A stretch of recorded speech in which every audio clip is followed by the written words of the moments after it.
Colt Cabana's recent return to AEW has only made things worse between AEW and CM Punk. Speaking of Punk, did Tony Khan know what CM Punk was going to say before the infamous all-out post-show media scrum? We've got the ratings for this week's edition of Dynamite heading into Full Gear, and it doesn't look good for AEW. Speaking of things not looking good, there's reportedly serious concern for Adam Cole as he recovers from his concussion injury suffered earlier this year. The Elites are set to return this coming Saturday at Full Gear. We've got the latest details on their return to AEW television. Thunder Rosa, has there been discussions about stripping her of the AEW Women's World Championship? A match has been scrapped from tomorrow's Full Gear event. Andrade, what's the latest on his health? AEW reportedly makes an offer to AR Fox to join the company. Anthony Bowens got the latest on his possible injury that he suffered on Wednesday night on Dynamite. And the Owen Hart Foundation Cup tournament is set to return next year.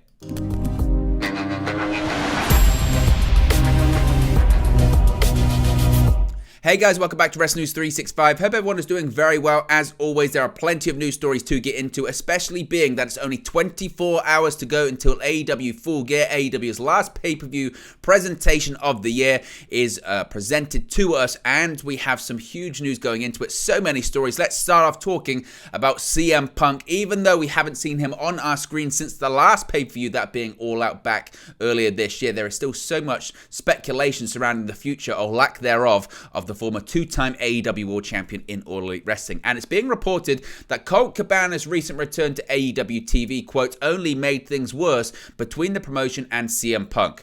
When Cabana returned, after it was all but confirmed that Punk wouldn't be coming back, a lot of people made the connection that Cabana's previous absence had been connected to Punk's presence. Actually, people had already made that connection, it must be said, but it just served to add more fuel to the fire, as it were. Punk has denied that he specifically requested for Cabana to not be around, and if that's true, it still doesn't necessarily mean there's no connection, even if he's not the one that requested it. While it was described as a morale booster to the locker room at the time, it seems the decision to bring Cabana back at the time that he did, which was said to be a Tony Khan call, has made things worse between All Elite Wrestling and Punk. According to the latest Wrestling Observer newsletter, quote, Cabana wrestling Chris Jericho only made things worse as far as issues between the two sides. The Observer also says that Punk remains adamant that he wasn't behind Cabana's prior absence, but says that a lot of talent in AEW believes differently, and it's something that's openly being talked about. As of last word, Punk and AEW were in talks for a buyout of his contract, but a major hang-up was negotiations over a non-compete clause. It doesn't seem that there has been any major move as far as Punk's status, and he's still officially under contract, and his merch is still being sold by AEW. There's been unconfirmed speculation of Punk going back to WWE. Otherwise, why would a non-compete clause be an issue, especially with WrestleMania season coming up? The obvious connection has been with WWE being in talks with WWE Hall of Famer Stone Cold Steve Austin for a return, talks of which at this time are confirmed to be happening, and the potential of finally doing the previously dreamt about Stone Cold Steve Austin versus CM Punk dream match is certainly being talked about right now. Now, as far as Punk's status with AEW, Tony Khan, the AEW president, remains quite mum on the status of Punk in All Elite Wrestling. It wasn't long ago when Khan was standing up for Punk, when former WCW executive producer and senior vice president Eric Bischoff questioned how much of an impact he was making for AEW. Khan vehemently defended Punk, putting over his drawing abilities during the Double or Nothing post-show media scrum back in May. Things, though, obviously have changed rapidly. Following the post-AEW All-Out scrum in September, that was where a backstage altercation between Punk and the Elite, Kenny Omega and the Young Bucks, transpired that sent all parties away from AEW and hanging in limbo until fairly recently. Omega and the Punks have been seen backstage in recent weeks with Full Gear on the horizon, in which they'll be returning to face Death Triangle for the AEW World Trios Championships. However, Punk's status remains unknown. During AEW's media call in advance of the Full Gear pay-per-view event tomorrow night, Khan didn't exactly lend any more clarity to Punk's situation, saying, quote, I can't comment on that. I have nothing but positive things to say about the contribution CM Punk has made in AEW on screen, and certainly a lot of positive things to say about the things he did in AEW to date, and I can't comment on that, but I do understand why you'd ask, and I appreciate you asking. There have been rumblings, as I mentioned, of a potential buyout talks of his contract between Punk and AEW, but whether or not that remains to be the case, we'll have to wait and see. Ace Steel, who of course was also involved in that altercation, was fired from AEW following the internal investigation as to what happened regarding that. And I think if anyone wants to have any updates or for Tony Khan to say anything about Punk's status in AEW, you're going to have to continue to wait, because I don't think Tony Khan ever officially is going to go on the record about what did or didn't happen at the Now Arena in Chicago. One thing that did happen though was that infamous media scrum, and with this Full Gear media call, a lot of people were wondering with Tony Khan, did he know? Did he know what was going to happen? Of course, in the infamous media scrum itself, AEW President Tony Khan sat next to Punk as he shared his unfiltered thoughts on Omega, the Bucks, Hangman Adam Page, and Colt Cabana. And since then, many have wondered whether or not Khan knew what Punk was going to say, or if he was aware of Punk's soon-to-be airing of his grievances with the world. In addition, even if he didn't, why didn't he simply step in and put an end to the whole situation? After Khan gave a bit of a non-answer on the Full Gear media call regarding Punk's status in AEW, which we just spoke about, given the Elite's return this weekend, Wrestling Inc.'s senior news editor Nick Hausman asked him exactly that. What did he know, and why didn't he stop it? Saying, quote, "I never know. No, I did not know," Khan said. As for not interjecting and taking control of the situation, Khan attributed that to who was slated to speak next during the scrum and wanting to maintain his intended plans for them. "I will not comment beyond that except to say I had Keith and Swerve coming up right after that," he continued, "and I had important stuff to talk to them about, including Keith and Swerve. In part, I was thinking about Keith and Swerve." So essentially he was saying he wasn't even really thinking about what CM Punk was actually saying at the time, hence why he didn't interject. I do think, though, if he could have done things differently, he certainly would have spoke up and put an end to that press conference there and then when it comes to CM Punk, but of course he did not. Now, when it comes to Punk reacting since then, he's been pretty much radio silent since his involvement in the infamous backstage brawl at All Out. But that all changed yesterday as Punk shared an uplifting post on his Instagram story. With Laura Jane Grace's day-old coffee playing in the background, the post included a screenshot of Punk's training summary, along with an encouraging update on the foot injury he suffered in June of this year. Through the post, Punk also passed on words of wisdom to others dealing with a similar injury. Quote, "First time doing road work since the broken foot," Punk wrote. "For anyone out there going through it, the light at the end of the tunnel is you."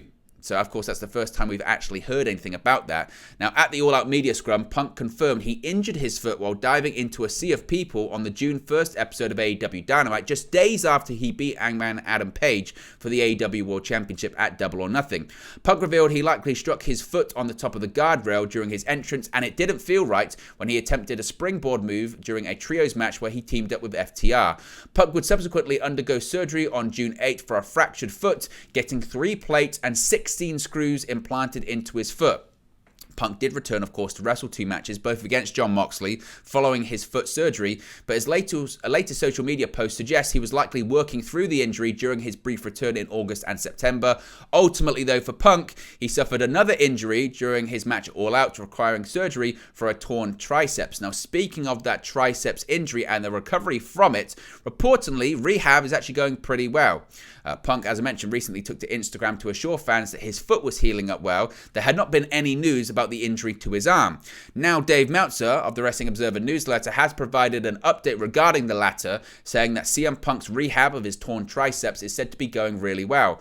Punk has been out of action in AEW since capturing the title from Moxley at All Out, though this is due to a combination of factors, one being the injury, one being his suspension. But for fans of Punk, certainly a positive will be that he's on the road to recovery from that torn triceps, and maybe, just maybe, he could be back in the ring next year. But where?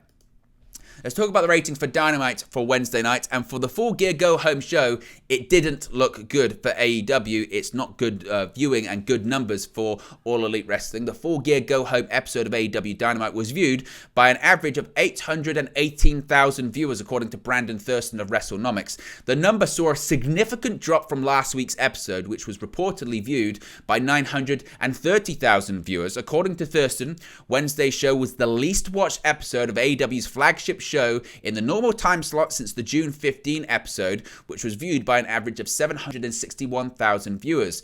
The October 18 episode of Dynamite roped in 752,000 viewers, but that was mostly due to the show being preempted to Tuesday night due to the Major League Baseball playoffs, not to mention the show going head-to-head with WWE NXT. As for the coveted 18 to 49 demographic, this week's episode finished 4th on cable originals when it comes to a 0.28 rating, which is down also from last week's 0.32 rating. The show finished behind 2 NBA games on ESPN and the SportsCenter broadcast following the late Golden State Warriors versus Phoenix Suns game per show Buzz Daily. The 18-49 number ties the lowest key demo rating the show has garnered since March 31st of last year, 2021, per F4W Online. As for the year-over-year numbers, this week's Dynamite show was down nearly 17% overall in terms of viewership and 24% in the 18-49 demographic. The Full Gear Go Home episode in 2021 drew 912,000 viewers and with a 0.35 rating in the 18-49 demographic as well. It remains to be seen if Dynamite can bounce back with a stronger viewership number for the post-Full Gear episode next week. Typically, the promotion does see an uptick in numbers for post-pay-per-view shows, with MJF widely expected to capture the AEW World Championship. Fans could be intrigued to see what happens with MJF carrying the strap, but certainly there'll be disappointing numbers for AEW, as now not only does the product feel cold, but also the ratings are reflecting this coldness in certainly what we're seeing on television. Adam Cole is one of many injuries that AEW stars have been affected with this year, and reportedly there are a lot of people very concerned about Adam Cole and the injury that he suffered earlier this year. All Elite Wrestling has been without one of their top stars for the past several months, and Adam Cole has been on the shelf since he faced Jay White, Kazuchika Okada, and Hangman Page for the IWGP World Heavyweight Championship at the Forbidden Door pay-per-view on June 26. Cole suffered a very serious concussion in that match, collapsing to the mat in the final moments before Jay White hastily made the cover to retain his title. The popular star has appeared once on AEW TV since then to turn on the Young Bucks in early August, but he has not resurfaced in recent months. Writing in the latest edition of the Wrestling Observer newsletter, Dave Meltzer noted that Adam Cole's situation was not addressed by Tony Khan in the pre-Full Gear media call, but, quote, a number of people have brought up being very concerned for him. What this means for Cole's pro wrestling future remains to be seen, but past reports have noted the former NXT champion might never wrestle again, such is the severity of his concussion. Cole, of course, has been part of AEW since debuting at All Out last year. He unsuccessfully challenged for the AEW World Championship and was the winner of the inaugural Men's Owen Hart Cup Foundation tournament. We've got the latest on next year's tournament later on, but certainly really worrying news when it comes to Adam Cole, and fingers crossed he can make a recovery and return to the ring. Concussions, especially with the severity of them, they can be career enders. Just ask Bret Hart. So fingers crossed Adam Cole can return, and hopefully he takes all of the time he needs, and hopefully he can get back to 100%. Even if he doesn't return to the ring, he can live a healthy and fulfilling life. But fingers crossed he can return, and fingers crossed he can get healthy. Speaking of the return, we know that the Elite are making their return to AEW television tomorrow night at Full Gear to challenge Death Triangle for the AEW World Trios Championships. This comes on the heels of Kenny Omega and the Young Bucks being away from the company for an extended period of time following their post-All-Out backstage altercation with CM Punk. As a result, the trio's titles, which the Elite had just won at All Out, were vacated. While the Young Bucks did not show their faces on screen at this week's edition of Dynamite, according to Sean Ross Sapp of Fightful Select, they were indeed backstage though. This is typical, they have been for the last several weeks. Death Triangle instead passively hinted at meeting the Elite this Saturday at the pay-per-view, with a new graphic popping up to reveal Death Triangle versus the Elite as officially signed. The plan all along, since the backstage waters have calmed some, has been for the Elite to come back at Full Gear and not before, despite their presence backstage on Wednesday. Speaking of backstage presences, Kenny Omega's right-hand man Don Callis has been making his presence felt behind the scenes on several different occasions in the last several weeks. He's expected to accompany Omega once again upon his return, which has become the norm over recent years. Of course, Omega had only recently just returned to action in the weeks leading up to All Out, joining the Bucks to enter the brackets of the AEW World Trios Championship tournament after being sidelined to treat a series of major injuries he had sustained over the past several years. Tony Khan has also had his say. AEW owner and CEO Tony Khan confirmed the match will take place at Full Gear during his appearance on AEW Unrestricted, and it's because it's Tony Khan. He also gushed about how pumped he was for the match, saying, quote, "It is now official," Khan said. "It's going to be Death Triangle versus the Elite, the World Trios Champions versus the former World Trios Champions. It's a dream match, but it's only happened once before in history on January 1st, 2020. It's certainly a great rivalry in AEW. There's been singles matches, tags, some of the greatest matches in AEW history involve combinations of these 6 men. Now I'm excited to see them fight for the first time for the World Trios Championships to settle it and crown undisputed World Trios Champions. I can't wait for them to make their return to the ring." Certainly it'll be a fantastic match, and Tony Khan, I would assume, is very happy to have 3 of his biggest stars back in the company. One star that isn't going to be back anytime soon, though, is AEW World Women's Champion Thunder Rosa, and there is a lot of discussion about maybe should she be stripped of her championship, considering Toni Storm, who has been the interim Women's World Champion, she won it at All Out and has defended the title since. Rosa's return is still a question mark. Some are wondering if it's time to strip Rosa and make Storm the official undisputed AEW Women's World Champion. It's an idea that's not lost on AEW President Tony Khan either. Speaking on the Full Gear media call Thursday afternoon, Khan gave his thoughts on the AEW Women's World title situation and whether Rosa could relinquish her share of the title if she continues to be on the shelf. Quote, "It's something we've considered," Khan said. "It's something to consider. I'm still weighing the pros and cons. Thunder Rosa's a great wrestler, and it's unfortunate that she's injured. It's kept her out a long time. It's not an easy situation," Khan added. "And I tried to take everything on a case-by-case basis, and I'm trying to give Thunder Rosa every opportunity to come back and defend the championship. But eventually, you will have to crown a lineal champion." Now, in the most recent update, Rosa stated that she's making progress and was able to run again for the first time in several months. She provided no timetable for a return, however, and had previously stated that recovery time could take several months. In the meantime, Storm will look to hold on to the interim women's title this Saturday at Full Gear, while she'll collide with former friend turned bitter rival Jamie Hayter. Certainly, one could argue, if Rosa's return is not anytime soon, it may necessitate Toni Storm becoming the full-time and official undisputed Women's World Champion. But we'll have to wait and see what it says when it comes to Rosa's return to the company. Speaking of Full Gear this Saturday, one match will not be taking place now on the show, and a match has been scrapped, and the reasons for that match being scrapped have been revealed. The final of the tournament was originally supposed to take place at this weekend's November 19 pay-per-view, that tournament being the AEW World Title Eliminator Tournament, but Tony Khan has announced it's been moved to the November 23 Dynamite instead. The final was supposed to feature Ethan Page facing the winner of a semi-final match between Brian Cage and the winner of a quarter-final match between Lance Archer and Ricky Starks. However, Starks versus Archer was delayed until Friday's edition of Rampage, which means the Cage versus Starks/Archer match is now going to be on the Full Gear pre-show, and the actual final has been moved to the following Dynamite.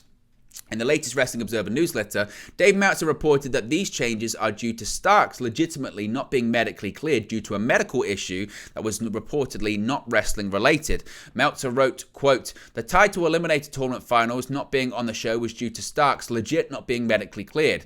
As we noted several weeks back, Stark hasn't wrestled since October 13 due to a medical issue that we were told was not wrestling related nor serious and would be a quick turnaround.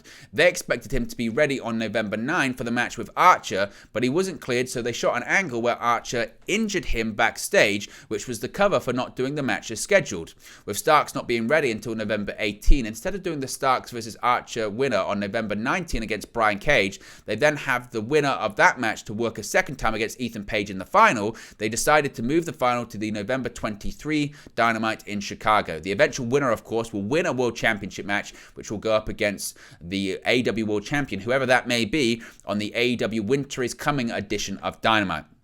Speaking of possible injuries, there's an update on Andrade El Idolo's health. Of course, he's been off AEW television since being sent home following a backstage altercation, and he has now provided an update on his current status. In a video posted on RGR Lucha Libre on Facebook, El Idolo was shown speaking from a hospital bed. While he did not elaborate on what he was doing there, he did note in the clip he would be able to reveal all at a later date. He was scheduled to appear at an RGR Lucha Libre event this weekend in California, but now had to pull out because of an undisclosed health issue. He last performed in the ring at All Out on September 4, participating in the Casino ladder match, which also involved Claudio Castagnoli, Dante Martin, Penta El Zero Miedo, Rey Fenix, Wheeler Yuta, and the winner, that being Maxwell Jacob Friedman. He was set, of course, to battle Preston 10 Vance of the Dark Order in a career versus mask match on the October 7 edition of AEW Rampage, but the match was cancelled following a real-life confrontation between himself and Sammy Guevara, which initially began to bubble on Twitter. The pair reportedly almost came to blows backstage at Dynamite on October 5th, leading to Andrade's disappearance without comment from the company. Khan later revealed that Andrade's career versus mask match had been pulled, while Guevara has remained on AEW programming since the incident. Our Idolo has not appeared on AEW television since the event. It was reported previously by Dave Meltzer that Andrade had been suspended, but the company has yet to confirm.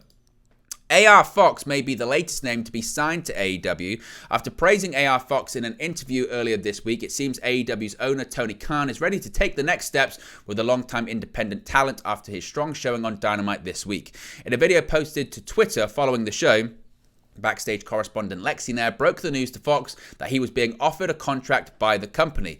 We now have an update as to which way Fox is leading towards signing with the company. It's going to be certainly very interesting. According to Sean Rossap of Fightful Select, there are people within AEW who expect Fox to accept the contract with the company. If made official, Fox would join other recent AEW recruits such as Bandito, Mike and Maria Kanellis, and Jeff Jarrett. Fox built up his name on the independent scene in Evolve, PWG, and GCW, while also being part of one of the most highly lauded Lucha Underground matches. He's also responsible for training a number of today's wrestling stars, including the likes of Jade Cargill and Lee Johnson. Of course, it would be interesting, certainly, if he's going to appear regularly on television. This roster continues to grow for AEW, and there have been some gripes about not appearing as regularly for certain talents. It'll be interesting to see where AR Fox does decide to land.